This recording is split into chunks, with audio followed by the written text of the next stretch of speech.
Allah Allah Allah Allah Allah Allah.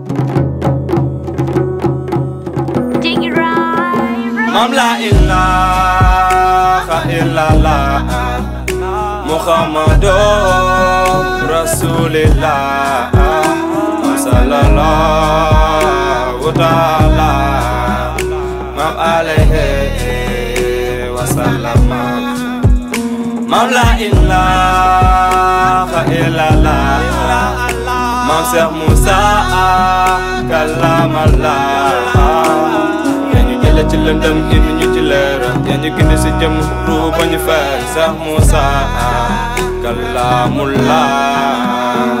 yaa fa man arfa nafsa arfa rabba ak réer weesu bul ñàkk a xam sa bopp. ku fàttali la fol war nga lu caaga ni yaa ngi xiifal lekkol rek war nga reer nga dee balaa dee di teew ñetteelu bët fexel mu jeew. ki awalu di aaxiru di zaahiru di baatinu moo njëkk tamay mujj moo feeñ fàng laaxu allahu fo nga yëkk dund ko sas di ko sa xal alif laam laam aji ko asa xeer sa lépp kamal. luy zaahir am na baatin luy baatin am na zaahir laa ilaha illallah miftaaxul janna noodu zaahir moo la taarifu nii xabla an tax ba dooni fa illam yaarifu nii fa kay fa tax ba dooni këntu kën seen max fi yaan lam uxraaf doon mën mu laaxu na ma feeñ tax mu sàkk aadama.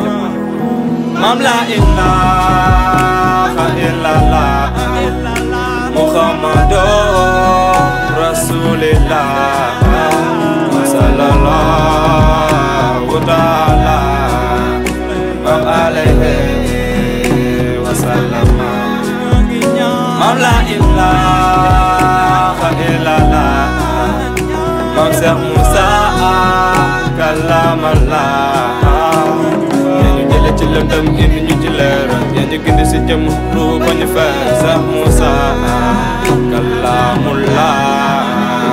toog naa ay at toog ay weer di xalaat ci moom nekkoon ci géeju Lucifer na ñàkk xam ki ñu moom ki ñu amal ame ñu ak jaamu ñel ñu fa moom réere asamaan ak suuf na ñàkk xam ki ñu doon umpale yoonu tasawuf gi raay ga sonal ñu lool ñu dëkkee dox suba ngoon di seet ku ñu teg ci yoon yàlla di ñu womat ba teg ci loxo sang Cheikh Aline Badara Diouf mi ñu gindi lépp daal di leer gi ndeg si tur jëm ak melo dox ci ma xaama dindi si ñun iñaan soxor rébéw ga daay na dëgg ak njub gane si ñu doon ay góor yàlla dëggal jubal leeral moo sabab yàlla xanaa di sant yàlla ñun bi ñu xamee ki ñu moom ndeke yow moom moo di ñun te ñooti moom baatu laa ilaha illallah te la góor yàlla di rawee. Mam la ilaha illallah Muhammadur Rasulillah